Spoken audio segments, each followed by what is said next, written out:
Bueno, buenas noches, bienvenidos y bienvenidas. Muchas gracias por estar aquí en este evento especial, que si bien forma parte del ciclo anual regular de conferencias, que ya es tradicional del Departamento de Estudios Internacionales, hoy tenemos algo especial que es la presentación de un libro editado por dos profesores de la casa, que son el profesor Javier Bonilla Sauz y el profesor Pedro Isern Mune. Voy a hacer las presentaciones, aunque muchos tal vez ya los conozcan. El profesor Javier Bonilla Sauz es coordinador académico del Departamento de Estudios Internacionales y catedrático de Ciencia Política de la Facultad de Administración y Ciencias Sociales. El profesor posee un diploma de estudios avanzados en Economía Política, un máster en Sociología y es licenciado en Sociología y en Economía Política por la Universidad de París 8 y París 10. Pedro es también profesor del Departamento de Estudios Internacionales de la Facultad, es doctorando en Historia Económica en la Universidad de la República, posee un máster en Filosofía Política de la London School of Economics y otro máster en Economía y Ciencia Política en SAD Argentina. Igualmente es licenciado en Ciencia Política en la Universidad de San Andrés, Argentina, y también una persona muy querida por todos, alumnos y colegas en esto de enseñar. Bueno, el título del libro que hoy presentamos, ustedes lo pueden ver en la pantalla, es Plebe versus Ciudadanía, a propósito del populismo contemporáneo. Es una colección de ensayos, donde hay ensayos de investigación, hay ensayos más teóricos, que reflexiona sobre uno de los fenómenos políticos que atraviesa la historia del siglo XX de América Latina y que es importante hoy en el presente, que es el del populismo. Para comentar y discutir esta publicación que se hizo en la editorial Biblos en Argentina y que aquí distribuye Biblos de Uruguay, tenemos el agrado de contar con tres personalidades públicas, tres personalidades académicas reconocidas, a quienes ustedes seguramente conocen, pero bueno, eso no nos exime de presentarlos y hablar un poco de ellos. Con nosotros va a estar el doctor Sergio Abreu, que es abogado con posgrado en la Universidad de Texas, en La Haya, ha sido 3 veces senador, ha sido ministro de Industria, Energía y Minería, canciller de la República, y actualmente es columnista del diario El País y presidente del Centro Uruguayo de Relaciones Internacionales, el CURI. También va a estar con nosotros el doctor José Pedro Rila, que es docente de Historia Contemporánea, grado 5 de la Universidad de la República, decano de la Facultad de Cultura del CLAE, coordinador de la Maestría en Historia Contemporánea y director de la revista Cuadernos del CLAE, que es, si no es la más antigua revista de Ciencias Sociales en Uruguay y una de las revistas arbitradas más prestigiosas en Ciencias Sociales que tenemos en Uruguay. Además es doctor en Historia de la Universidad de La Plata. Por último, tenemos al doctor Ernesto Talvi, que es director académico de CERES, Centro de Estudios de la Realidad Económica y Social, desde septiembre de 1997.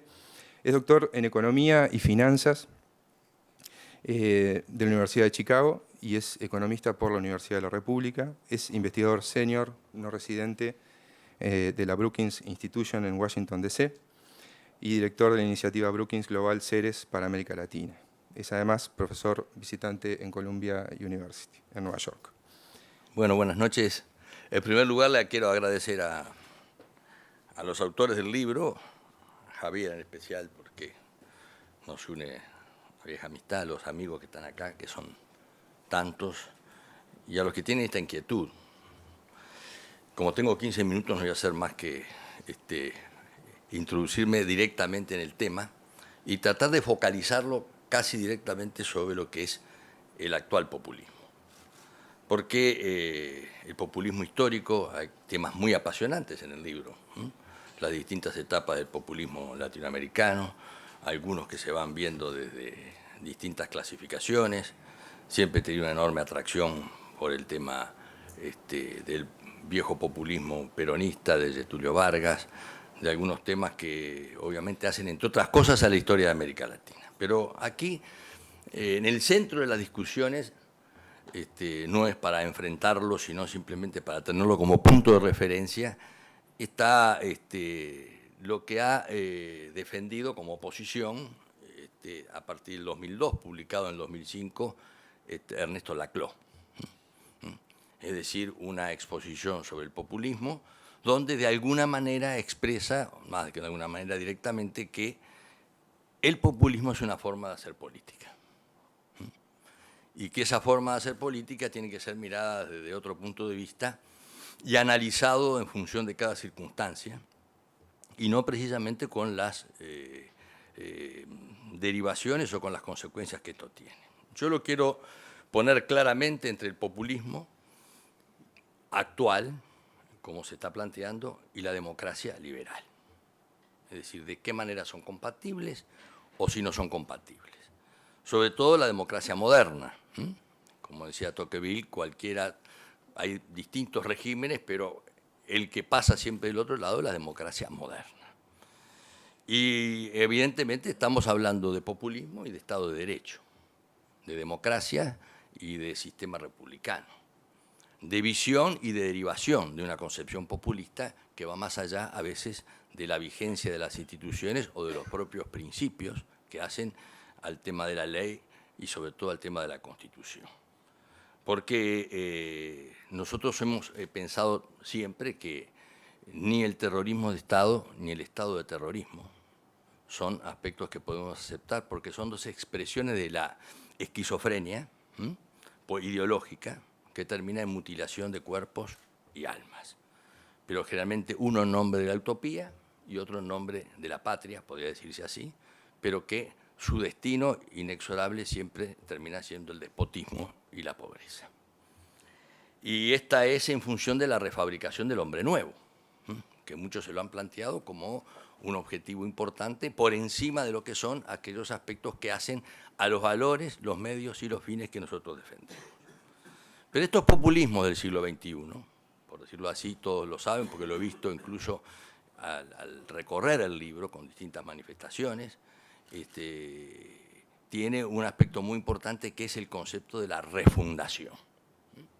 El populismo del siglo XXI o del siglo XX o siglo XXI está vinculado a alcanzar el poder legítimamente y a refundar de alguna manera los conceptos de patria o las orientaciones de una determinada economía y de una sociedad sobre la legitimidad, pero sacrificando algunos aspectos que hacen a la legalidad, a los derechos y a lo que Javier describe con mucha precisión y mucha claridad, la concentración del poder, que tiene obviamente aspectos muy importantes como, entre otras cosas, la orientación gramsciana de lo que es una estrategia de ir concentrando el poder más allá de los medios como se hayan alcanzado a pesar de ser legítimos. Este es un autoritarismo, por decirlo así, como se viene planteando, para nosotros biodegradable, pero también en las dos expresiones más duras de lo que hemos visto, en el exterminio del enemigo y en la selectividad institucional.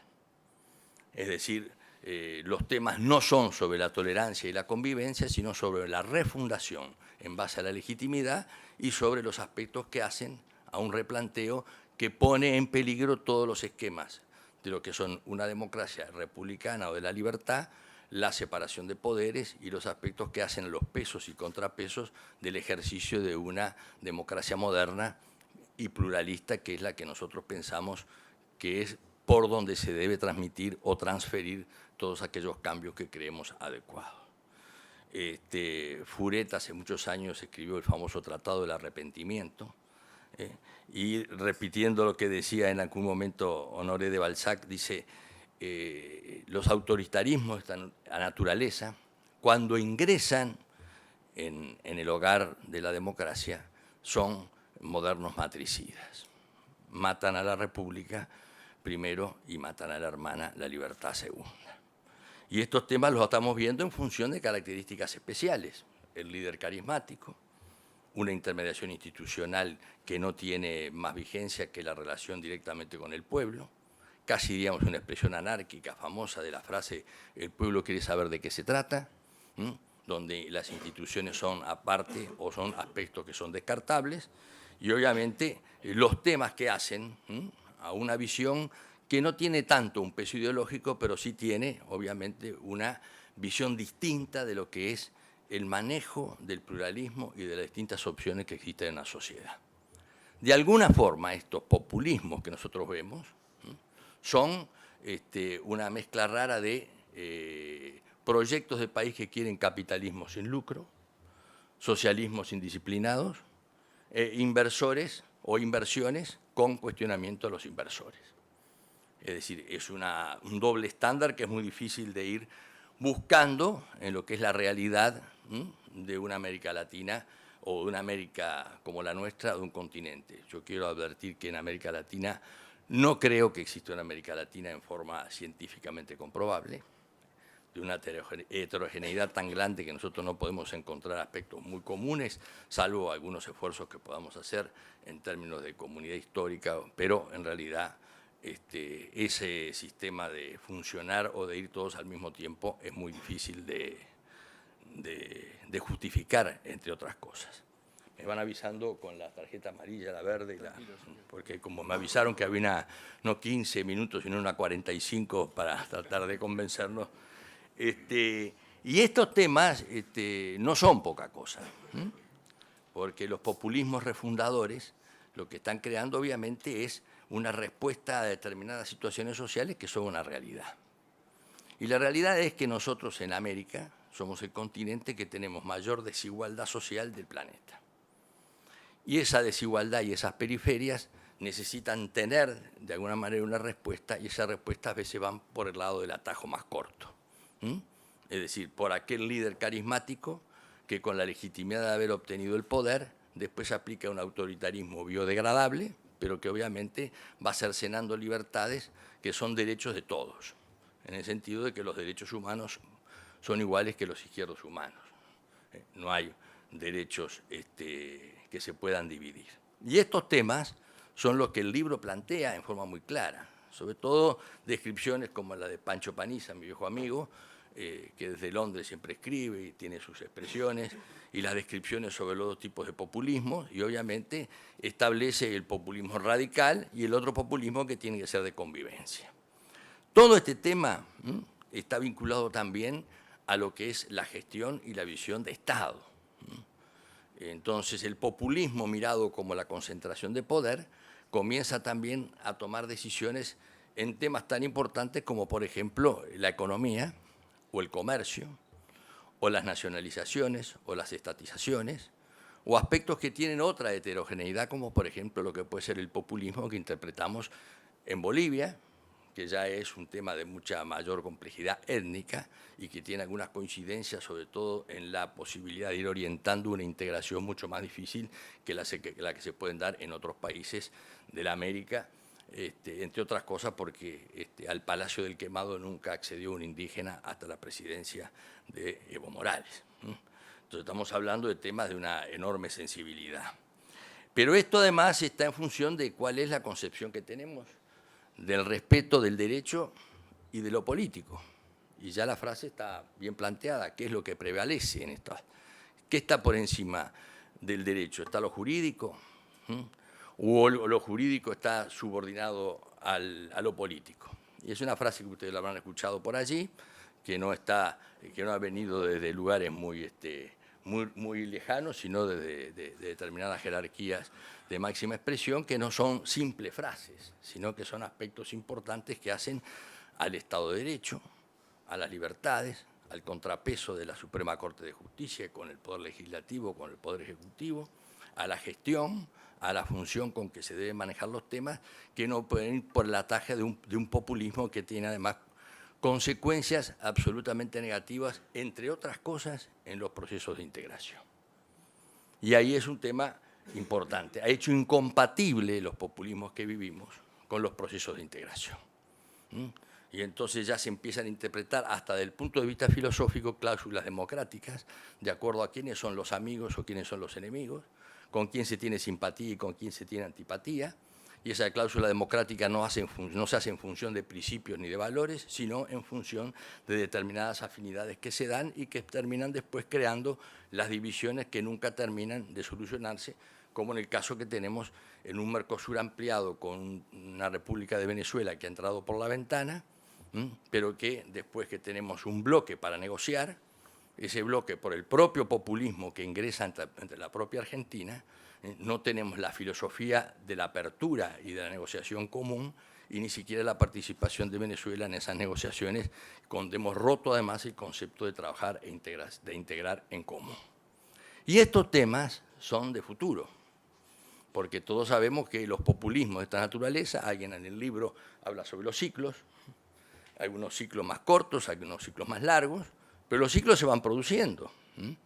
Y lo que sí sabemos es que los gobiernos de esta naturaleza, de alguna manera u otra, el que cercena la libertad y condiciona las instituciones y además resume en su propia personalidad la conducción de determinado país, conculcando derechos o libertad de prensa o clasificando a la gente en buenos y malos, amigos y enemigos, y sobre todo siempre buscando el enemigo desde afuera, para despertar nacionalismos exacerbados o viejos nacionalismos superados, son los que terminan después creando ese gran tipo de confusión, donde hasta un presidente como el de Venezuela definía a Colombia como la Israel de Sudamérica.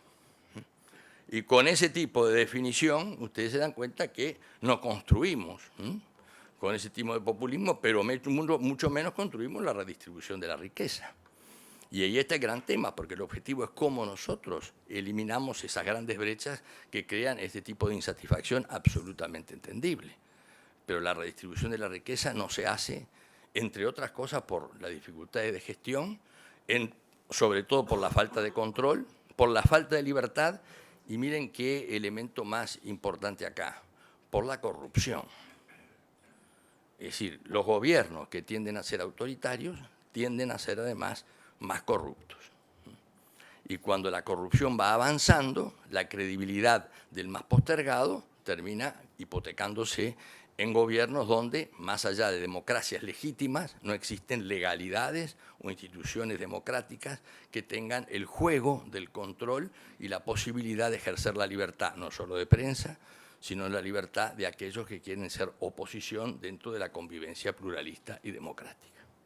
Y este es el nuevo tema del populismo en la América. Hay que primero buscar el enemigo y después saber dónde buscamos y encontramos el origen de nuestras debilidades en las fuerzas de los demás. Y con este tema hoy, este libro, que tiene todas las expresiones y que además está dentro de lo que para mí me parece una descripción cuestionable, es que el populismo no es una forma de hacer política. El populismo es una forma de destruir y de demoler el concepto de libertad y de la visión republicana institucional. Esta contribución que en este libro se hace es precisamente algo que nos hace reflexionar, porque acá el gran tema no es simplemente la oposición, como decía Bobbio, entre la eficiencia y la equidad. Es simplemente buscar que a través de la libertad podamos tener gobiernos eficientes que respete también a los que esperan, discrepan y quieren vivir mejor en una sociedad pluralista y respetada. Y cuando esto lo dejamos avanzar de a poco, vamos teniendo de a poco también socavando desde abajo los ladrillos básicos de lo que para nosotros es importante, que es la libertad, y sobre todo el respeto que se debe tener en las mayorías y las minorías, en las democracias que son incompatibles con precisamente con estos populismos que terminan en autoritarismos degradables, pero autoritarismos al fin. Muchas gracias. Bueno, buenas noches. Muchas gracias. No da el tiempo para mucho protocolo. Les agradezco a Javier, la amistad de Javier me obligó a ceder a su insistencia para comentar este libro sobre cosas muy actuales, muy contemporáneas, y sobre las cuales yo tengo más opinión que saber, o en todo caso tengo más opinión ciudadana que saber experto, si me permiten decirlo así. Mi acercamiento a este libro que me dejó pensando, me generó una cantidad de problemas intelectuales. Y bueno, eso es uno de los balances buenos que puede tener un libro. Es desde mi oficio, desde la historia. Yo lo leí desde allí. Desde mi contacto con algunas experiencias concretas del pasado, radicadas especialmente en un tiempo, en un lugar, en un espacio. Lo que quiero decir es que para la historia, para la historiografía, voy a decir algo un poco exagerado porque no tenemos tiempo, todo es caso. Es decir, no es tan fácil generalizar desde la historia. Diría que es poco prudente hacerlo. No son fácilmente generalizables, las cosas no son fácilmente transferibles a tipologías o además u otras operaciones por el estilo. En historia las generalizaciones suelen ser un poco banales, un poco triviales. Cuando cambiamos de disciplina eso naturalmente cambia de carácter. Pero si yo lo quiero leer desde la historia, me pregunto, bueno, ¿qué tipo de acercamiento proporciona la historia como oficio, como disciplina, como conocimiento? Que es un conocimiento inductivo, no deductivo. Es un conocimiento que que pretende penetrar la contingencia histórica, no la necesidad, que construye un argumento, es una disciplina argumentativa, poco dada a las generalizaciones. ¿Por qué hago esta introducción? Porque en este tema, como en tantos otros, las generalizaciones, las deducciones, imperan, ¿verdad? Imperan. Creo que era Robert Dahl que decía, no hay ninguna ley histórica de la cual podamos deducir un horror como el Holocausto. Difícil construir una ley de la cual deducir eso. Y yo diría, bueno, es difícil encontrar una ley de la que pueda deducirse un fenómeno como el populismo, o los populismos, incluso sus variantes internas. No hay una normativa histórica de la cual podamos deducir la naturaleza del peronismo en sus tres versiones, del cardenismo, del varguismo, para ir a los modos históricos, o, si ustedes quieren, los neopopulismos. No hay. Con ese escepticismo es que yo entro a este tipo de publicaciones, que me interesan mucho, porque remiten efectivamente a un conjunto de problemas que son muy interesantes. El populismo puede ser que remita a la naturaleza y a la historia de los autoritarismos, sin duda, pero creo que reducirlo a eso es minimizarlo. A la política del siglo XX, en un momento muy concreto, y en lugares determinados, sobre todo en América Latina, más que en ningún otro sitio. A una forma concreta de arbitraje del conflicto, del mando, de construcción del liderazgo político frente al conflicto social.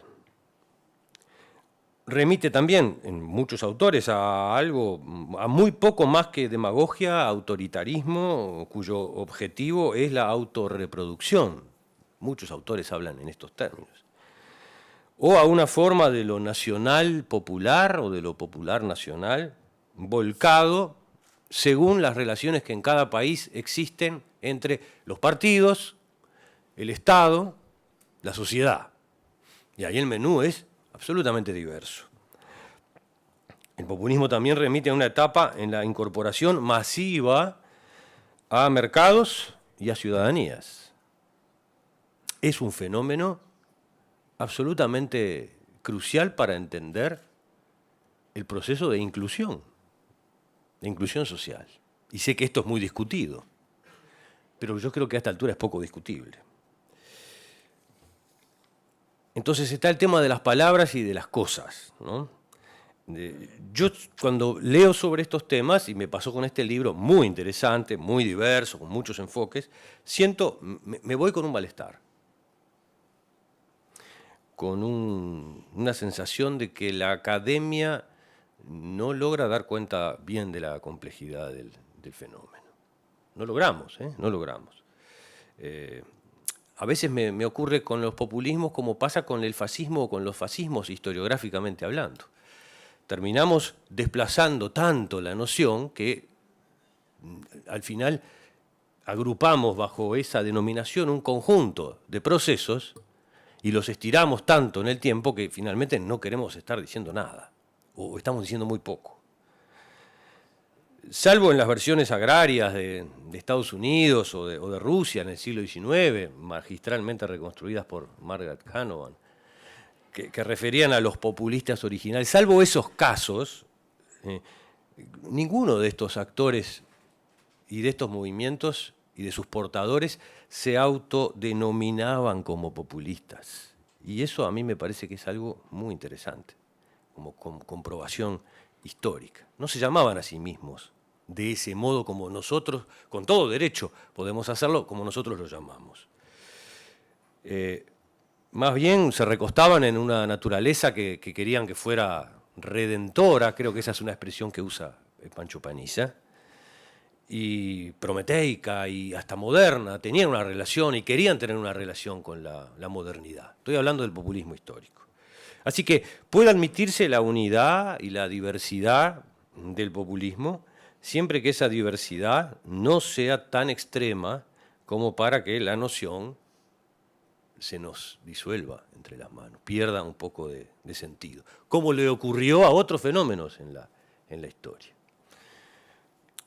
Recuerdo que a caballo de los dos siglos, entre el 20 y el 21, un autor como Carlos Vilas, tras los años 90, que demonizaba, intentó fijar las características de los populismos para evitar la confusión entre el populismo genuino y auténtico y los que vendrían luego con Salinas, con Fujimori o con Menem. Decir, bueno, no, esto no es lo mismo que aquello.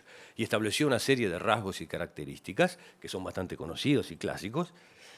Pero en poco tiempo vimos que la caracterización se disolvía nuevamente en el aire. Vimos que no es suficientemente discriminante, que pretende incorporar demasiadas dimensiones. Eso es un problema, sobre todo, más para los antipopulistas que para los populistas, que ni siquiera se llaman a sí mismos así. Esa misma perplejidad conceptual que yo veo es también una perplejidad política, salvando distancias, pero estableciendo relaciones entre ambas dimensiones.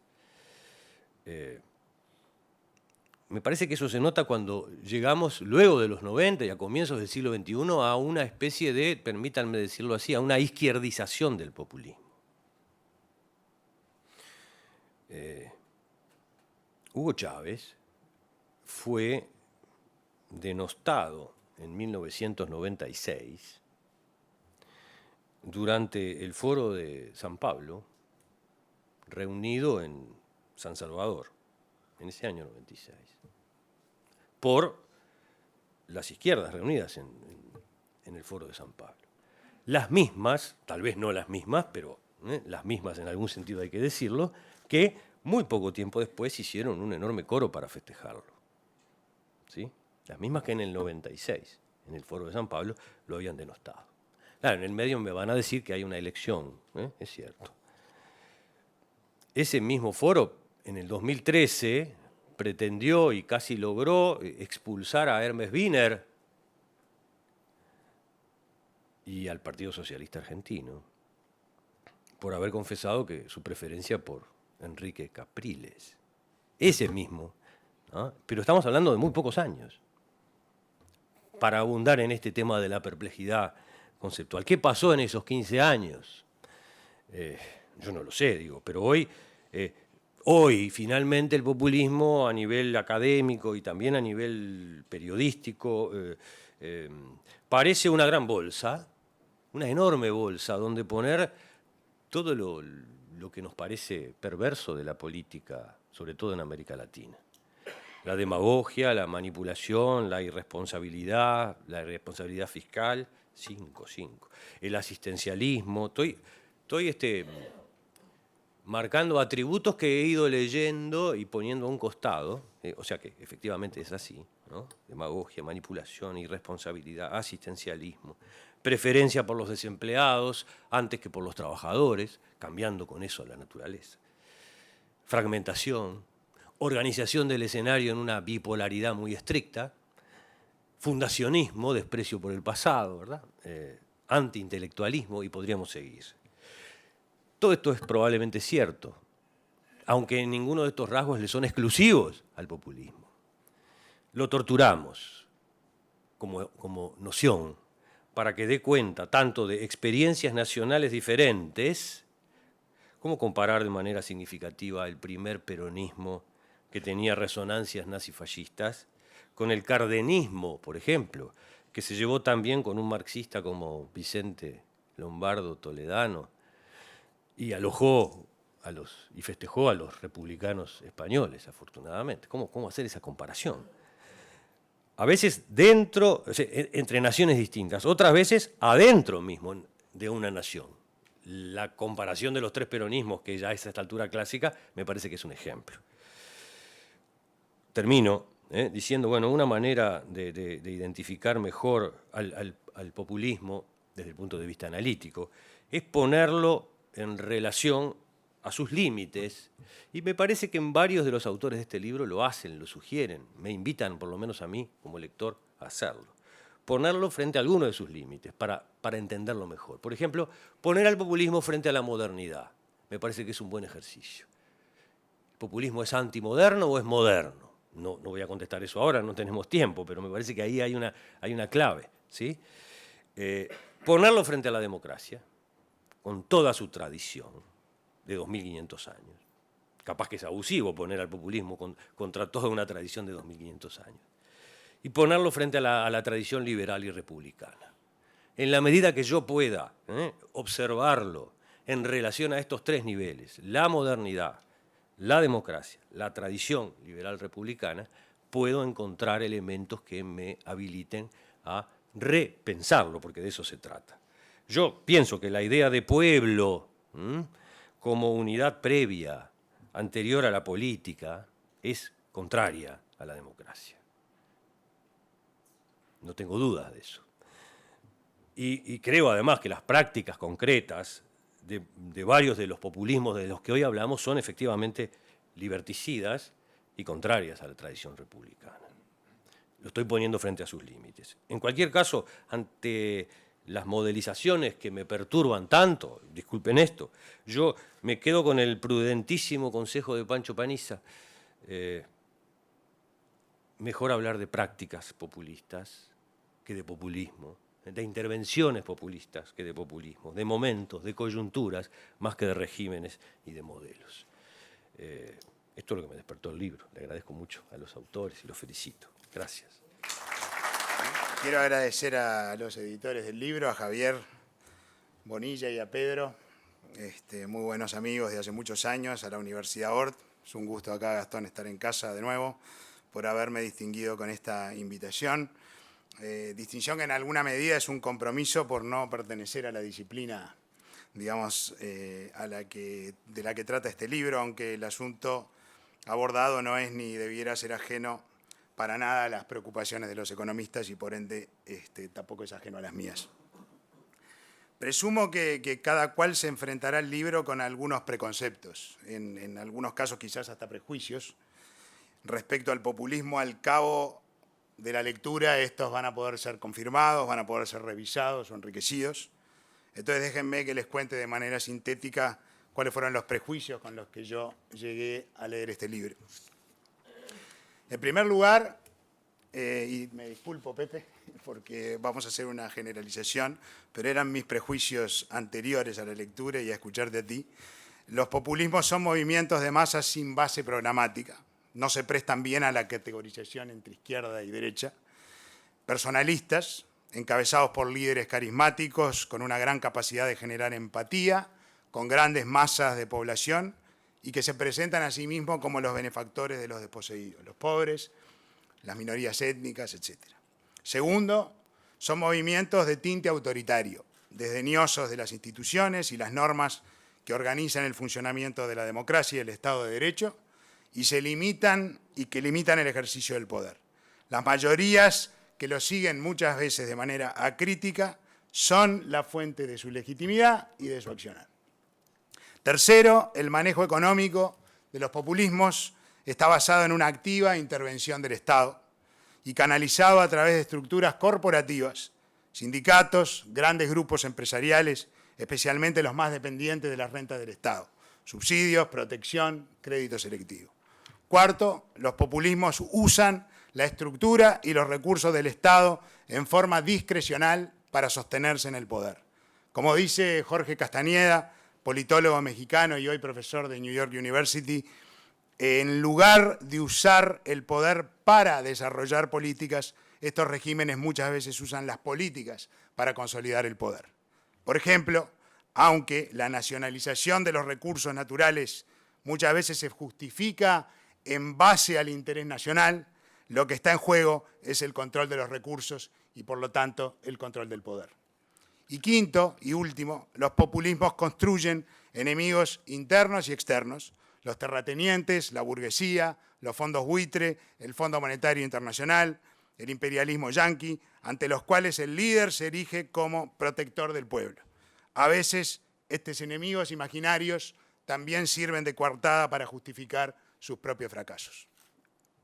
Mi lectura, entonces, del libro fue a la búsqueda de coincidencias, de matices y de nuevos enfoques para tratar de comprender mejor este fenómeno, sin descartar que al cabo de la lectura pudiera revisar mis ideas.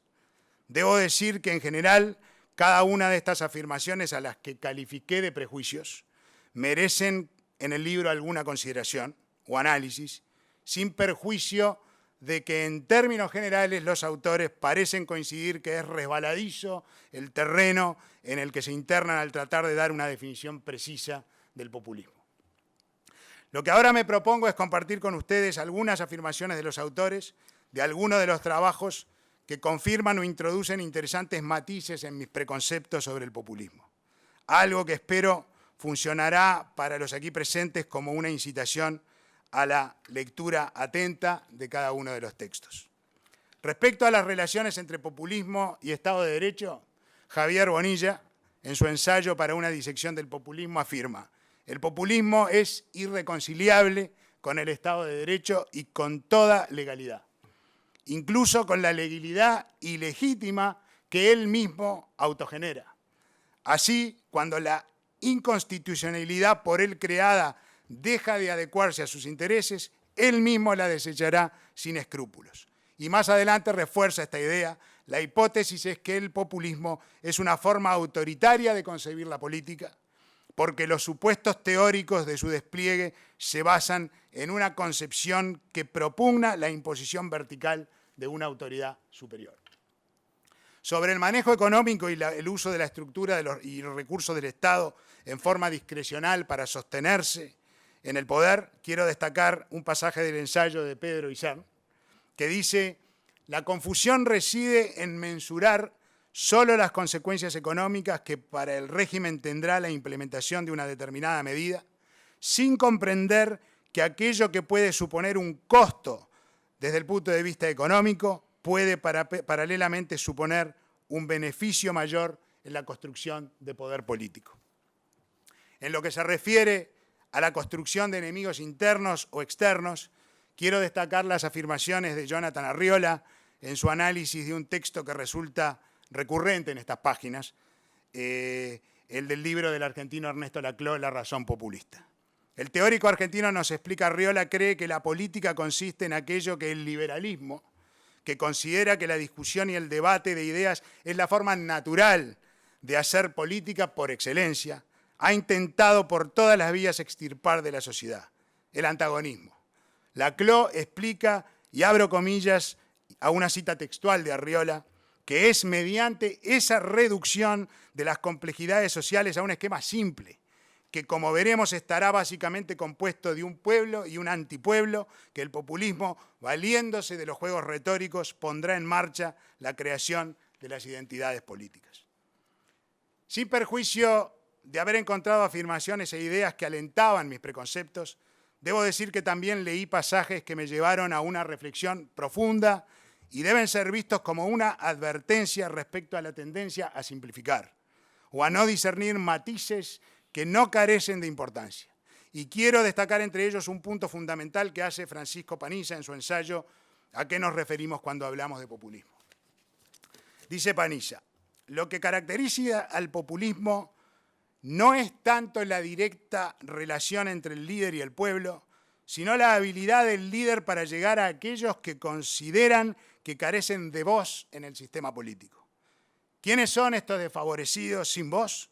Para ponerlo en términos sencillos, sigue diciendo Paniza, son aquellos que sufren de la exclusión económica, social o política, o al menos que se consideran en esa circunstancia. Es por tanto que yo sugeriría, sigue diciendo Paniza, que un hablar por el pueblo combina tanto a las políticas de reconocimiento como a las de redistribución.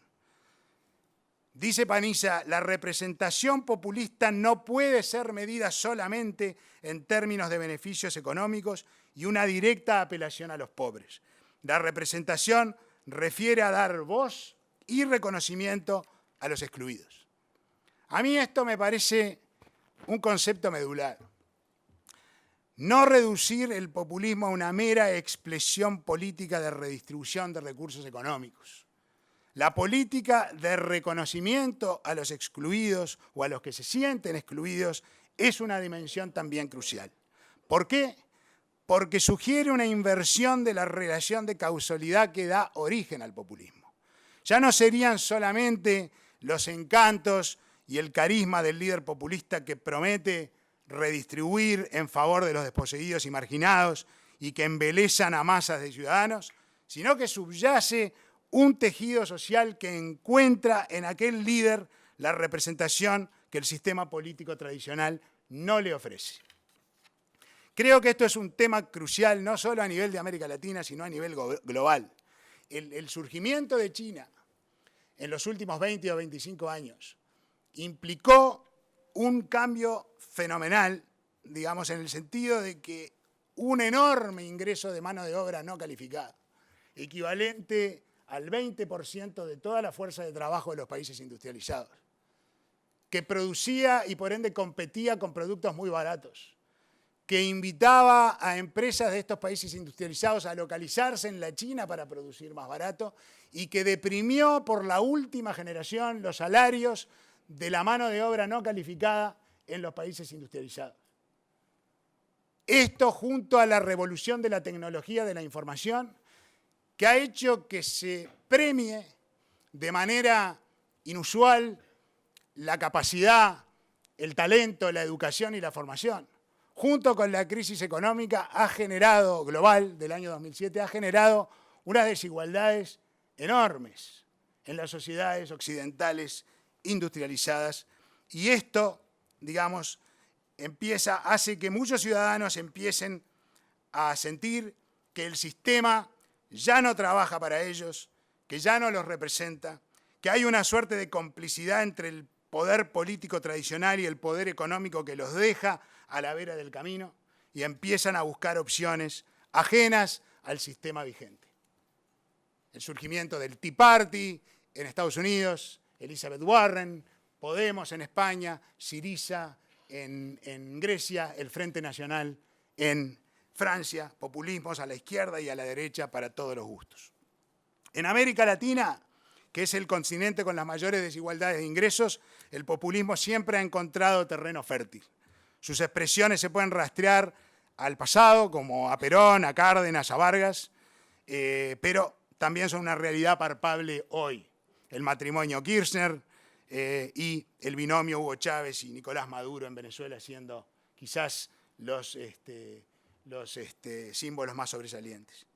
Y con respecto a nuestro país, y con esto voy a ir terminando, decíamos hace poco en la última conferencia de Ceres que el gran tesoro del Uruguay, el gran tesoro, es que tenemos un sistema político institucional maduro, sólido, esencialmente sano, con capacidad de decisión y por el cual la gran mayoría de los ciudadanos nos sentimos representados, más allá de acuerdos o desacuerdos puntuales con decisiones de algún gobierno.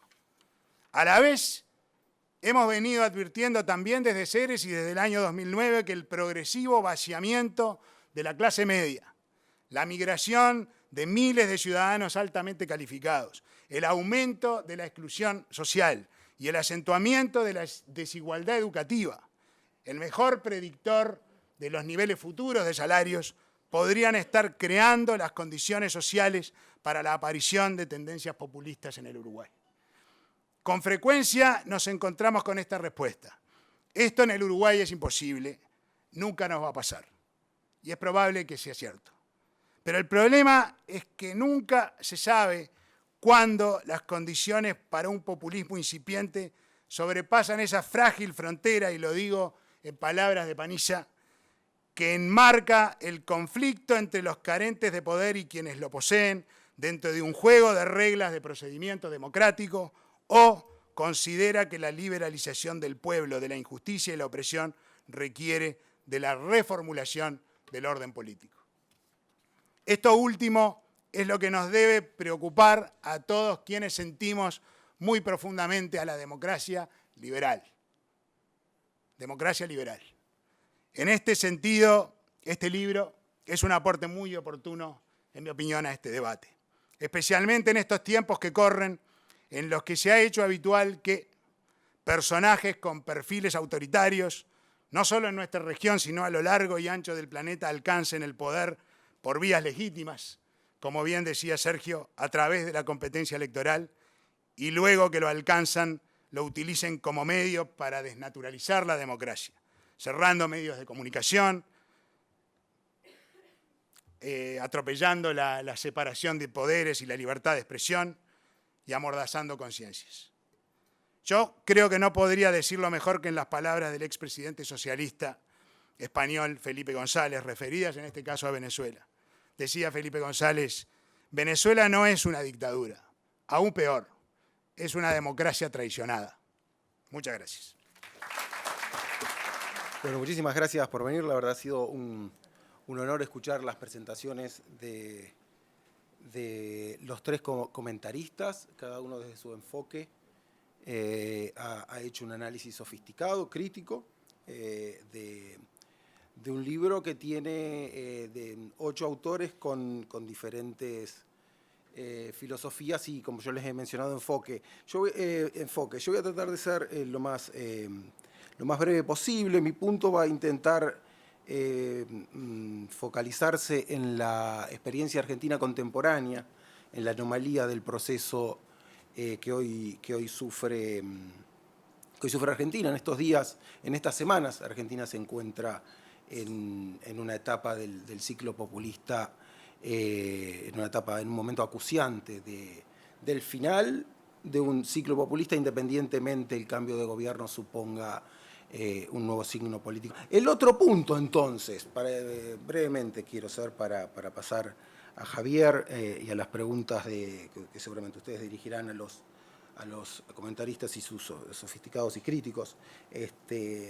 comentarios. El desafío que supone la democracia consolidada en clave de estos procesos populistas. Como les decía, por primera vez, al menos en el caso de la Argentina contemporánea, la democracia puede compararse consigo mismo. Esto es inédito en la historia, en toda la historia argentina, ¿no? Nosotros tenemos en la cabeza en Argentina la era de los golpes de Estado de 1930 al último en 1976 y el regreso de la democracia en 1983, pero lo cierto es que anteriormente, si uno puede pensar en la Argentina política formalizada en la Constitución de 1853-60, institucionalizada con la federalización de la Ciudad de Buenos Aires en 1880 en adelante, con la República Conservadora, nunca hubo, por ejemplo, alternancia en la Argentina desde entonces hasta ahora. Se entiende la ausencia de alternancia en la República Conservadora entre 1880 y 1916,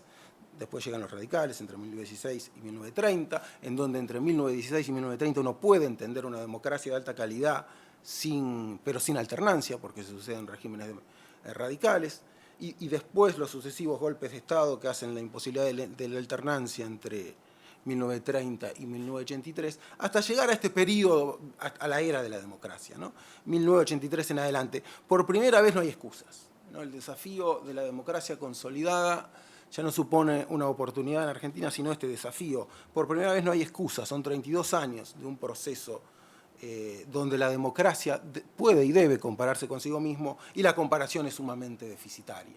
Y en ese sentido, los últimos dos procesos populistas, el populismo neoliberal encarnado por Menem entre 1989 y 1999, y el último populismo, el que estamos viviendo, el que estamos sufriendo en Argentina, encarnado por el matrimonio Kirchner del 2003 en adelante. La democracia sí puede compararse ahora consigo mismo, y su calidad es sumamente deficitaria, y es posible, por cierto, leerlo en clave del populismo, ¿no? Yo lo escuchaba al profesor Rila mencionar sobre el populismo como inclusión, ¿no?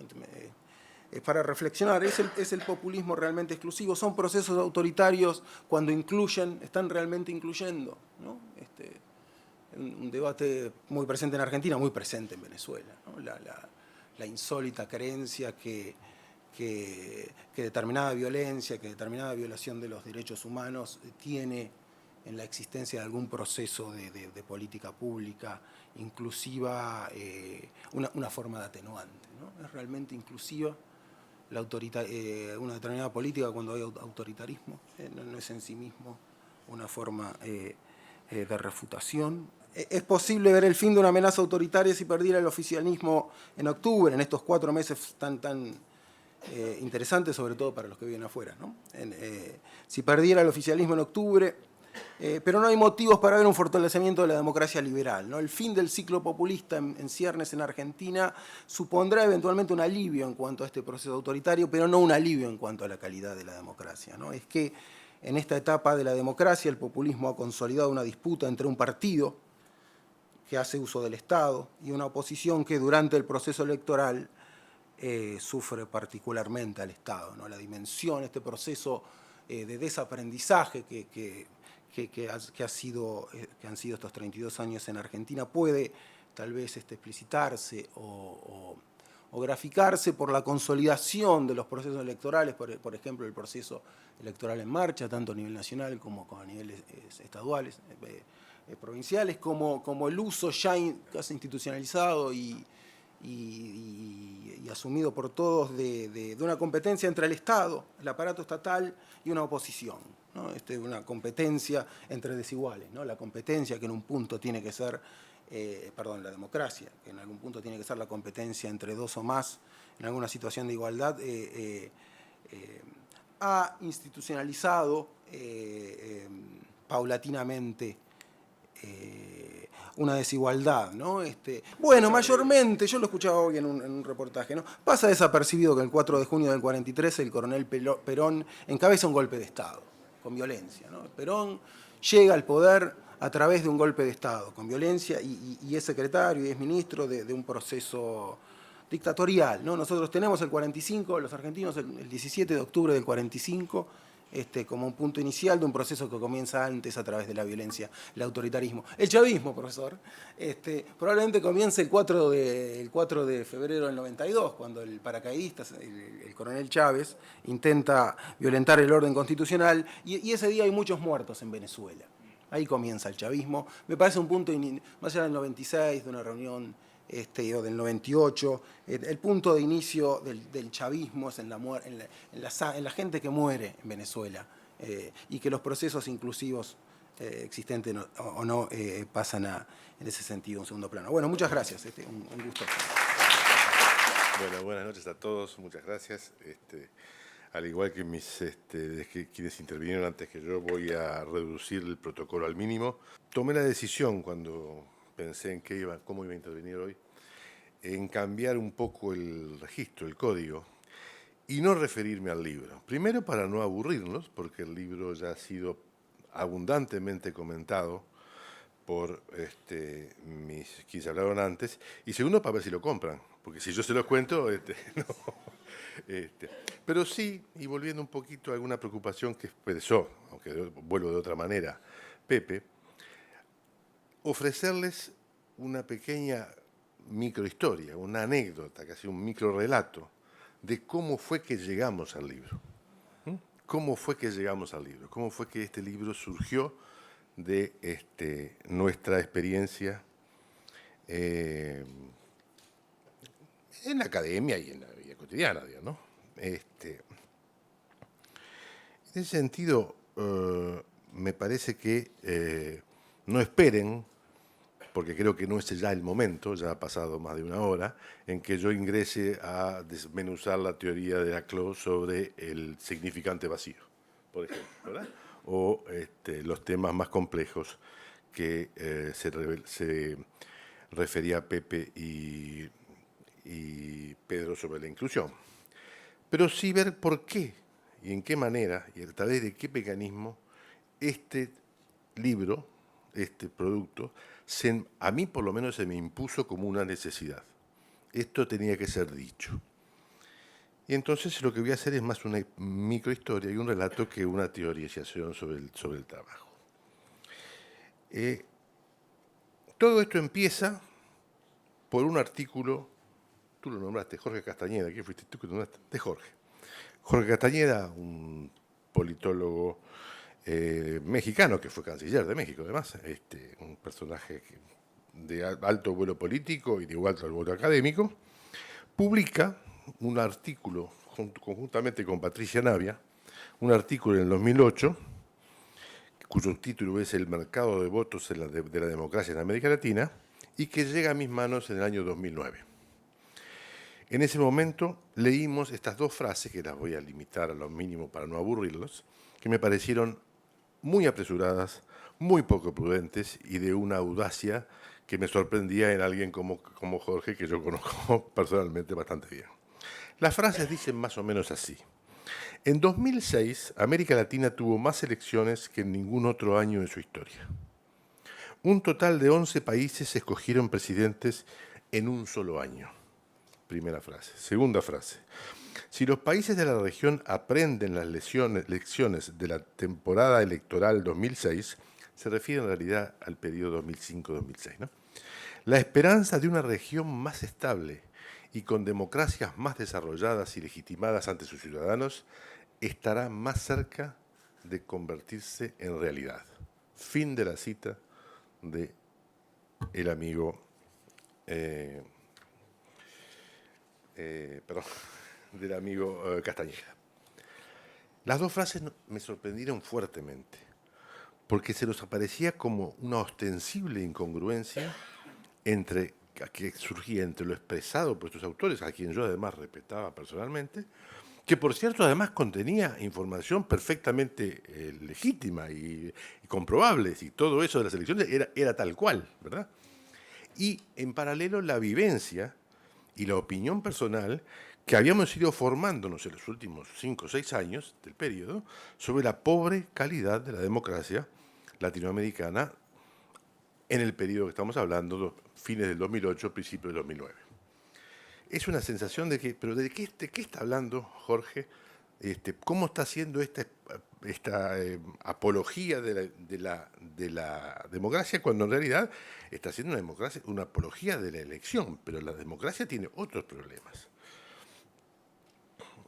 Claro, la vivencia, la opinión de uno nunca es, lo dirá nuestro colega metodólogo, una base empírica demasiado fuerte como para organizar un razonamiento consistente. Pero lo que sí me permitió decir que aquí hay un tema de investigación mayor. Esta contradicción entre lo que yo veo en la democracia latinoamericana y lo que está diciendo Jorge Castañeda está señalando que aquí hay un problema de comprensión de lo que está pasando en la historia latinoamericana hoy, porque estamos hablando del 2009, ¿no? ¿Cómo enfrentar entonces la afirmación numérica y cuantificada del propio Jorge con esta sensación mía de que en realidad me parece que la democracia no es la que dice Jorge, pero esto tenía que probarlo, tenía que armarlo de alguna manera? Y bueno, se nos ocurrieron, haciendo de necesidad virtud, dos caminos metodológicos distintos. Marcos, tú me lo corregirás si está algún tema de ajuste metodológico. Uno era que recurriésemos a las cifras que disponíamos, porque vamos a ver si podíamos cuantificar algo. Y disponíamos de los 3 rankings más accesibles y conocidos que en ese momento eran para el año 2008 y 2009, que son el índice de libertad de prensa de la América Latina de Freedom House, el índice de democracia del The Economist y el ranking de libertad política de Freedom House. Que aparecía en todos ellos era lo que sabíamos desde la década del 90, desde que salimos de los regímenes militares. Libertad de prensa real y completa había en 3 países: Costa Rica, Uruguay y Chile. El segundo índice señalaba la existencia de democracia plena, que es la terminología específica, en 2 países, Uruguay y Costa Rica. El tercer índice, el de los derechos civiles y libertad política, consideraba enteramente libres, cito, 3 países, Chile, Costa Rica y Uruguay. O sea, que lo que teníamos cuantificado por estos índices, que se podrá opinar sobre ellos, pero que es lo que de alguna manera siempre es una referencia, por lo menos de tener en cuenta, es que desde el proceso de redemocratización del cual salimos con la caída de las dictaduras militares, nada había cambiado mucho. Y la democracia en América Latina estaba hoy prácticamente reducida a donde siempre estuvo reducida, es decir, a Uruguay, a Costa Rica y a Chile. Es decir, que el resplandeciente futuro democrático que auguraba el artículo que vimos, en base a libérrimas y múltiples elecciones cumplidas entre el 2005 y el 2005, todavía por lo menos, no había tenido efecto democratizador alguno, cosa que se entiende por el timing, ¿no? Digamos, habían pasado 3 años, entonces 16 países del continente padecían de libertades recortadas, derechos civiles conculcados y libertad de prensa en cuestión. Entre esos 16, 3 o 4 de ellos, a saber Cuba, Venezuela, Ecuador y Nicaragua, exhibían índices radicalmente antidemocráticos y totalitarios. Igualmente, a esta altura convenía no apresurarse demasiado, no vamos a solo apoyarnos nada más que en los índices. Podíamos intentar, y esto voy a tener que hacerlo un poco más corto para los efectos de respetar vuestros propios tiempos, hacer un poquitito de microhistoria, no quiero decir historia porque está Pepe y me siento cohibido, de microhistoria y decir, bueno, desde el 2005 a 2006 y de la realización de todas estas elecciones, ¿qué sucedió en estos países que aparentemente, según nuestro amigo Castañeda, se estaban como encaminando hacia la democracia? Caminaban hacia un mejoramiento, o un mejoramiento de la calidad de la democracia. Efectivamente, había que tener en cuenta que no era irracional pensar que países que experimentaban procesos electorales, a veces por primera vez, no ranquearan muy destacadamente solo 2 o 3 años después de estrenarse como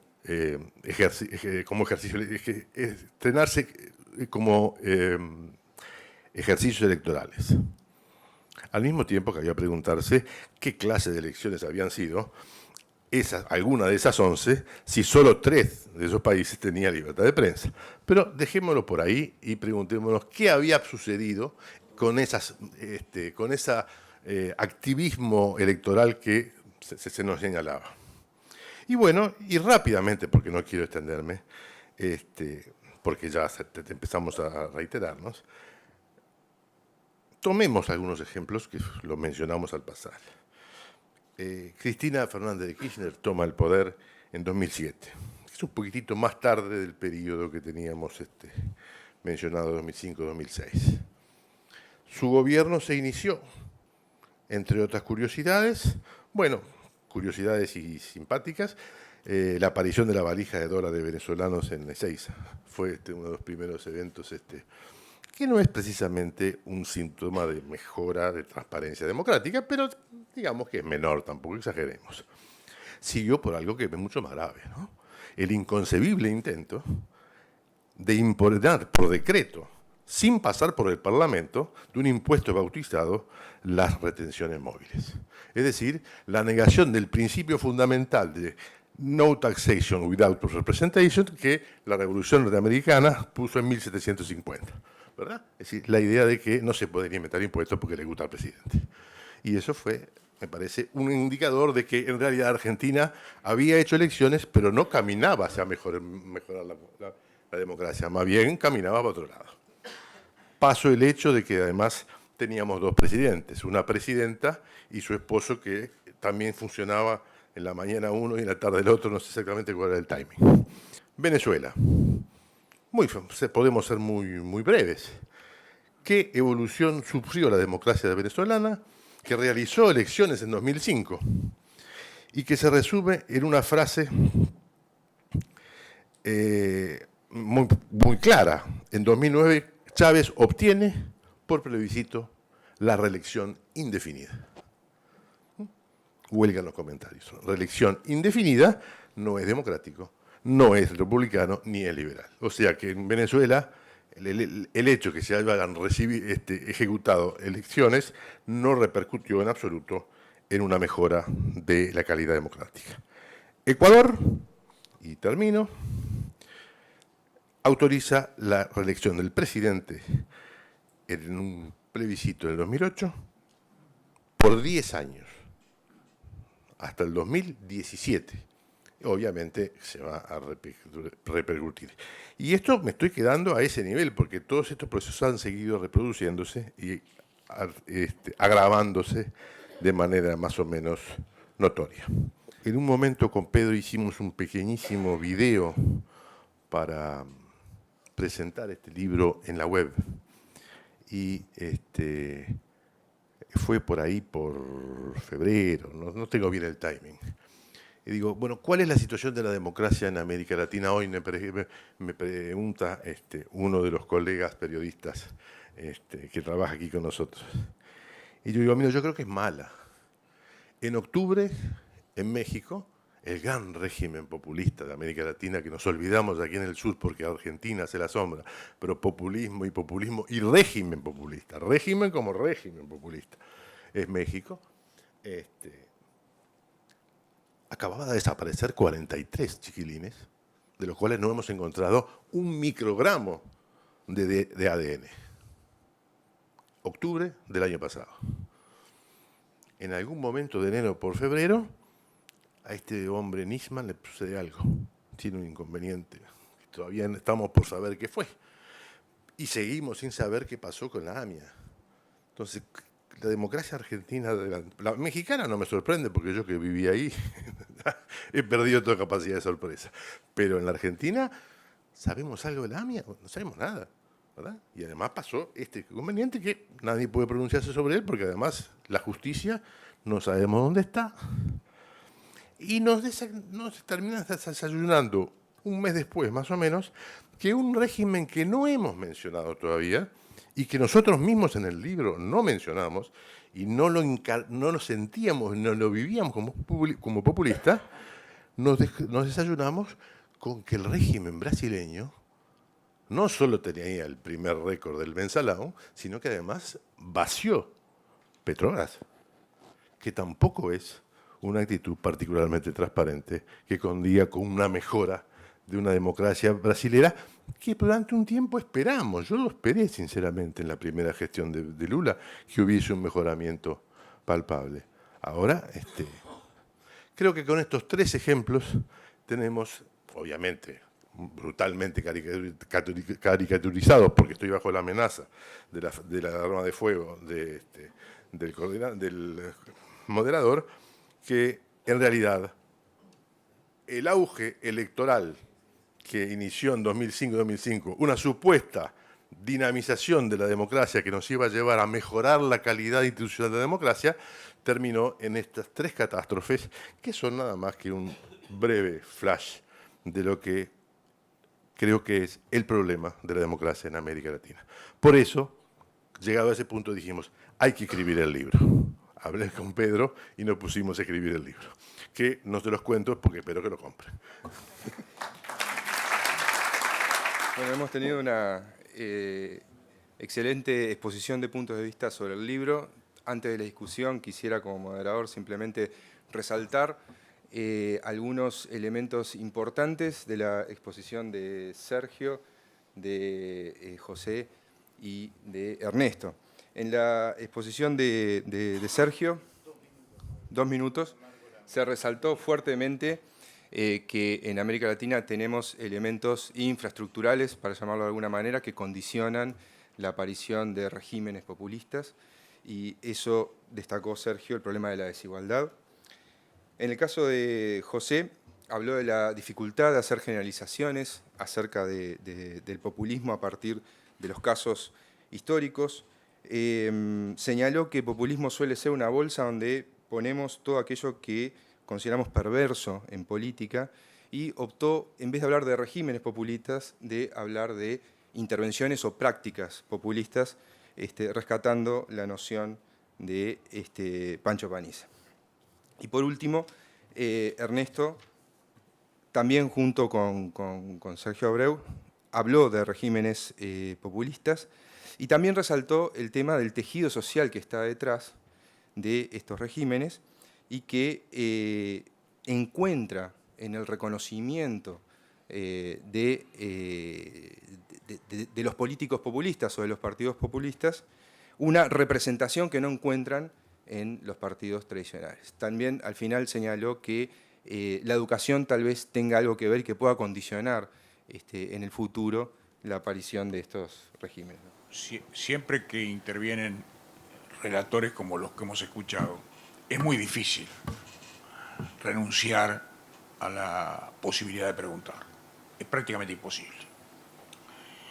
Y yo no pretendo, por cierto, descubrir nada cuando digo lo que voy a decir. En primer lugar, respecto de lo que ha dicho el profesor Rila, cuyo pensamiento y cuya metodología de trabajo admiro y reconozco. Creo que los fenómenos políticos tienen tiempos, tienen lugares, tienen personajes, tienen situaciones, pero tienen calificaciones también. Es decir, si bien él induce, o mejor dicho, alega el método inductivo como el método de la historiografía de la que él participa, no es menos cierto que todos sabemos cuando hablamos de populismo de lo que estamos hablando, de alguna manera. Lo vemos como una enfermedad de la democracia, lo vemos como un accidente, lo vemos como una patología, lo vemos como una crisis de los partidos políticos, lo vemos como un problema de representatividad faltante, etcétera, etcétera. Pero todos tenemos una idea de lo que estamos hablando. Esa es la primera pregunta que yo haría, así en términos generales. La segunda tiene que ver con lo que expresó Sergio. Sergio hace un diagnóstico del populismo basado en experiencias que nos ha tocado vivir. Yo diría que más que un diagnóstico, él ha dado un testimonio. Nos cuesta mucho a aquellos que de alguna manera, cuando expresamos nuestro pensamiento, expresamos también nuestra experiencia, convalidar el pensamiento solo a base de la experiencia, porque eso nos quita eventualmente la perspectiva, que en este caso es fundamentalmente académica y no política. Pero en todo caso, vaya esto también como atributo de un intercambio en donde también hay un fuerte componente político en la mirada del populismo. Con respecto a mi amigo Ernesto, cuya claridad lógico-deductiva cartesiana está fuera de toda discusión, como buen economista hizo un raconto de 1 a 5 cuasi perfecto, a lo que él denominó prejuicios inteligentemente, en lugar de decir que eran afirmaciones, porque en realidad no eran prejuicios, era su pensamiento puesto a prueba con el libro. Prejuicios aquello que uno tiene cuando sin tener pensamiento o sin haber elaborado el pensamiento fija posiciones. Cuando uno fija posiciones en base a conceptos, en base a elaboraciones, en base a experiencias, no está actuando prejuiciosamente. Y descuento que Ernesto, con su inteligencia, no tiene en esta materia prejuicios. Pero me quiero referir un poco al contenido. Ernesto viene insistiendo hace tiempo en un discurso cualitativo, no cuantitativo. Y eso quizá es lo que lo distingue dentro de los economistas del entorno. Cualitativo en el sentido de esa mirada sobre la economía no como una ciencia pura, sino como una ciencia social, en una gran medida, con una metodología de matemática que por supuesto no perderá jamás esa naturaleza, pero que en todo caso en su vertimiento al servicio público se muestra como una ciencia social. Y como ciencia social, él ha puesto mucho la mirada en la educación, y ha puesto allí el acento, y empleó una palabra que me encantó hoy: uno puede ser predictor a través de la educación de lo que va a suceder en una sociedad. Y en este punto, la predicción hecha sobre la educación, yo también la transfiero sin solución de continuidad al populismo. Porque el populismo, como una manera de reaccionar frente a los problemas de la sociedad y a la no distribución equitativa de los bienes y servicios, frente a una suerte de desgano, incluso de militancia ciudadana, el populismo crece más por omisión que por acción. Y eso me parece a mí que en definitiva tiene mucho que ver con lo que Ernesto señalaba, es decir, crisis de educación. Crisis de educación. Crisis de saber mirar, de saber entender, de saber comprender, de tener juicio, de tener valoración. No hay una evaluación de 0 a 10 en la sociedad, pero hay una evaluación por lo menos de 0 a 6. Todas las exposiciones que se han hecho, con la excepción de la del profesor Rila, incluyendo las que se han hecho desde la platea, se ha dado por sentado más o menos que el populismo es tal cosa. Y el doctor Alberti dice, bueno, todos sabemos lo que es el populismo. Y yo me puse a pensar, todos somos los que estamos acá. En este país, si hacemos un todo que sea de verdad, la mitad piensa muy distinto de lo que es el populismo. O quizá más de la mitad. Y si nos proyectamos a América, lo mismo. Entonces todos, no. Lo dejo para ahí la cosa. Mi pregunta iba más referida a cómo es que este, digamos, movimiento que nació, que se empoderó en un escenario latinoamericano, fue capaz de extrapolarse a lo que sería Podemos hoy en España.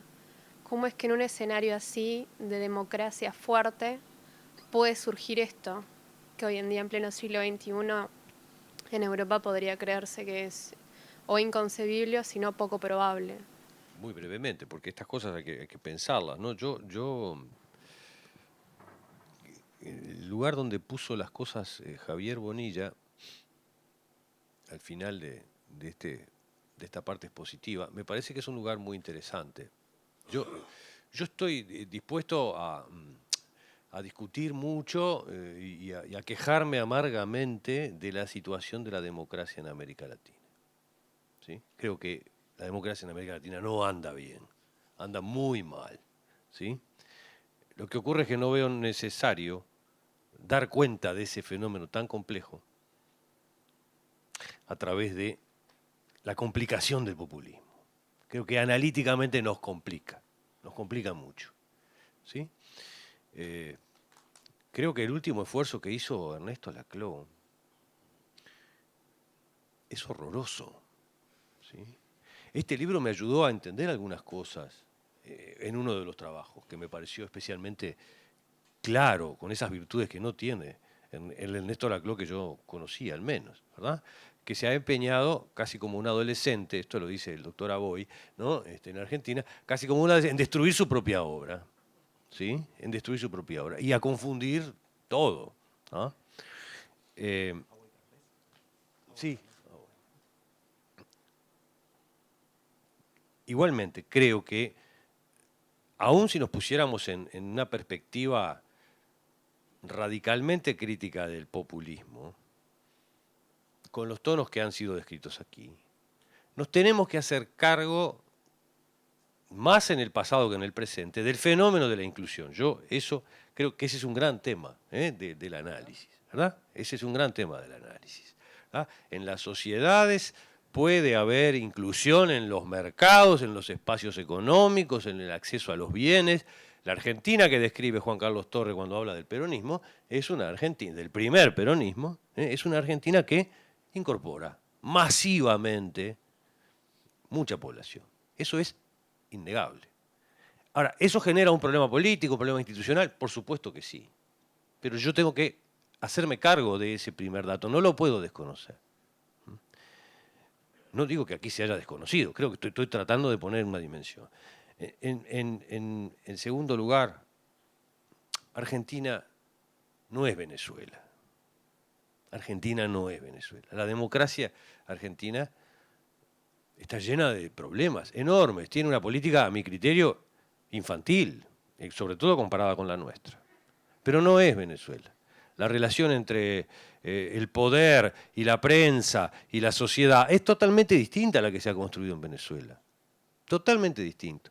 El pacto democrático en la Argentina del 83 hacia acá es una cosa importante. Que es decir, la relación entre el peronismo y el radicalismo es una cosa muy importante que ocurrió en Argentina.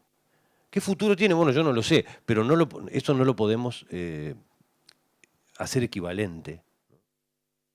Porque creo que ahí empezamos a no entender, con el esfuerzo de ponerlo en la misma bolsa, ¿verdad? Creo que cuando fallan las mediaciones políticas tradicionales, es que, y esta sí me parece que es una constante interesante entre Argentina, Venezuela, es decir, el fallo de las mediaciones políticas, de las instituciones, en tanto mediadoras en el conflicto, articuladoras del conflicto y productoras del conflicto. Cuando fallan, como han fallado en la Argentina, como han fallado en Brasil, como han fallado en Venezuela, ahí se empiezan a aparecer. Pero no nos podemos apresurar a ponerlos rápidamente en una bolsa. Yo una reflexión, ahora ya que estamos en el... Comparto el tema de las generalizaciones que no deben estar planteadas como si todo fuera igual. Pero cuando uno ve la acumulación por sublema, por decir así, de determinados gobiernos más populistas, menos populistas, uno se da cuenta de que hay sintonías que están más allá incluso de sus propias diferencias. Por ejemplo, todos estos gobiernos, cuando empiezan a tener esa erosión de la legalidad o esa falta de respeto por lo que es la libertad, que la única que la garantiza es la ley, apuestan a la fragmentación y a la intervención. Y entonces ahí es donde está un tema mucho más serio. Porque uno va a Brasil y dice, bueno, el populismo del Brasil es diferente. ¿Por qué? Bueno, entre otras cosas porque si alguno de los que militan hoy en los derechos humanos tuvieran que ir a la reja del ministro de Defensa del Brasil, le diría, pero ¿y usted ni siquiera dio un solo paso para revisar los derechos humanos en el Brasil? Pero sin embargo el Brasil le acompaña en el tema de intervenir en los asuntos de Paraguay. O participa además en la visión venezolana amortiguando la crisis de Venezuela y acompañando, tratando de buscar una solución de carácter político a un gobierno cuyo presidente muera en la República de Cuba. O lo mismo lo hacen con Honduras, o lo mismo lo hacen a través de Nicaragua. Cuando digo esto es porque no todos son los populismos iguales, pero acá el problema es el respeto a la ley, ya sea interna, a la libertad, al sistema republicano y al derecho internacional, no tiene importancia ni prioridad. Porque detrás de todo esto, por encima de todo esto, está el amiguismo o la sintonía de determinados aspectos que nada tienen que ver con valores que deben ser defendidos en forma común. Entonces, es más grave todavía, porque uno puede decir, yo tengo mi crisis en el país tal día y tal fecha. Pero cuando yo tengo una crisis como la que pueda tener Argentina o Brasil o la que tiene la propia, aunque sean distintas, cuando tienen que enfrentarse a los otros países, como el caso nuestro, o nos bloquean los puentes, o no nos cumplan las obligaciones, o simplemente nos imponen una determinada situación dentro del propio proceso de integración y sin embargo los presidentes continúan acumulando por sublema una amistad populista un poco disimulada. Y ese es el gran tema. Primero, coincidir con José en lo que tiene que ver con la distinción, Javier, entre calidad de la democracia, corrupción, populismo. Yo creo que son categorías, digamos, que no son subsumibles. Digamos. Entonces, corrupción es una cosa, mala calidad de la democracia en algunos aspectos y populismo es otra, y creo que que es importante mantener esos términos separados.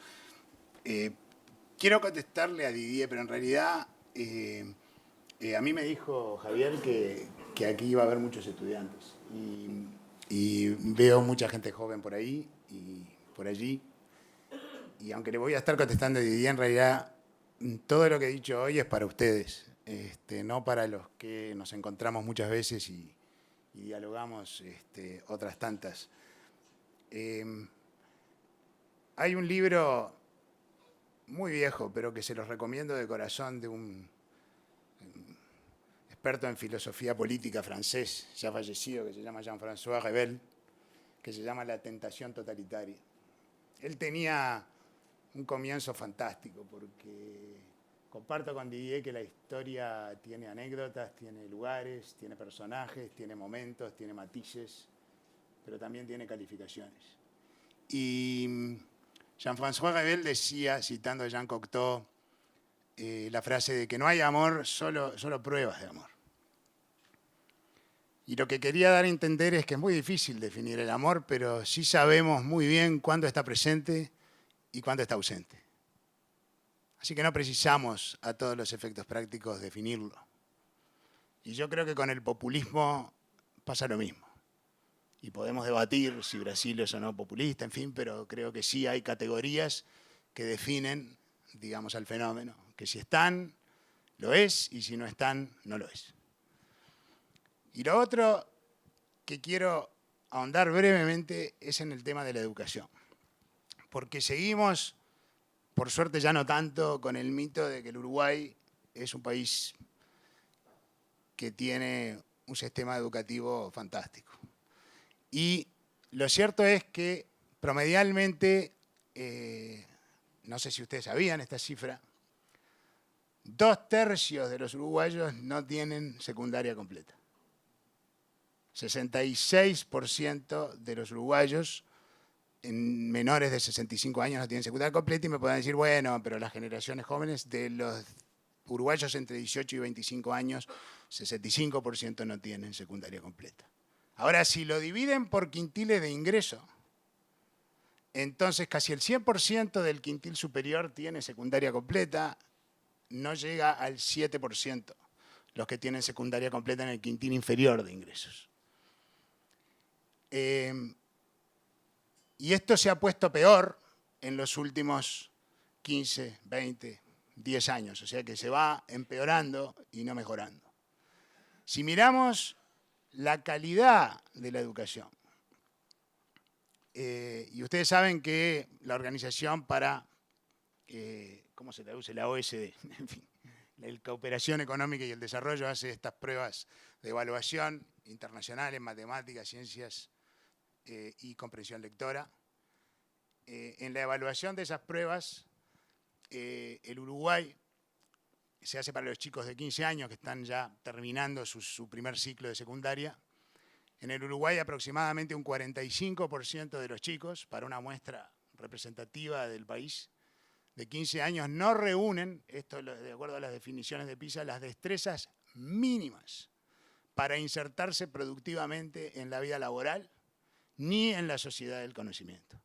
Más aún, las lagunas de aprendizaje que se generaron en esta etapa de la vida no van a poder resolverse con el working by doing, por la mera experiencia y la mera práctica laboral.